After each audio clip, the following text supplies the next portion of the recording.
তো hello guys, চলে এসেছি সাইকেল ঘাটে আমরা চা খেতে। তো এখন আমরা চা খাবো। তো কাকুটাকে জিজ্ঞেস করছিলাম তুমি ক বছর হলো, বললো 6 বছর হয়েছে দোকানে। তো আমরা তন্দুরি চা খাবো। তো খুব ইচ্ছা চা খাওয়ার। তো দেখো আমার তো খুব এক্সাইটেড চা খাবো। আমার সদরঘাট গেলেই মনে হয় যেন চা খাবো। আমি চাটা তো একটা আমার বান্ধবী এসেছিলো, তো বান্ধবীকে জিজ্ঞেস করলাম কি খাবি, তো বলছি চা খাবো। তো আমি আমার পয়সায় দিয়ে বলছি না আমার পয়সায় দিয়ে আমার দেখা নিয়ে দেখো ক্যালিতে করে দিল দিয়ে। তারপর এখন আমরা চা খাবো এখন। তো কে কে তোমরা তন্দুরিতে ভালোবাসো অবশ্যই কমেন্ট করবে, আর কে কে তন্দুরি চা খেতে ভালোবাসো অবশ্যই কমেন্ট করবে। তো আমার তো খুব এক্সাইটেড, যখন সাজাবে না তখন দারুণ লাগবে দেখতে।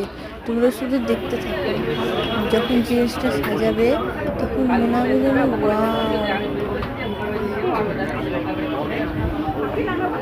আমার চাটাই ভালো লাগে। সদরঘাটে এলে আমার মনে হয় যেন চা খাই, কেন চায়ের মতো কিছু না, কেন চাটা খুব সুন্দর করে আর চাটা খুবই ভালো। অবশ্যই সদরঘাটে এসে চায়ের দোকানে চা খেয়ে যাবেন, বলবেন। তো দেখি ইচ্ছে হচ্ছে চা খেতে, তো চাটা খাচ্ছে তাড়াতাড়ি।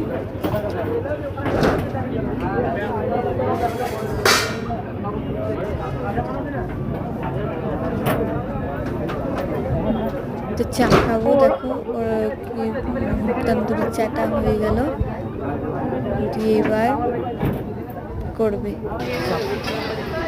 তো দেখো তন্দুরি চাটা এবার হয়ে যাবে, এবার ঢালছে। এবার তো চাটা সাজাবে, তারপর আমরা খাবো চা। আর আজকে বিশেষ করে ওয়েদার ভাবছিল, আজকে একটু মেঘলা মেঘলা ছিল ওই জন্য।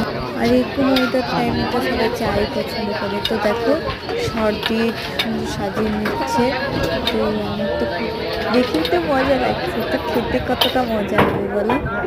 তো দেখো কত সুন্দর লাগছে, তো আমার তো খুবই ইচ্ছা হচ্ছে।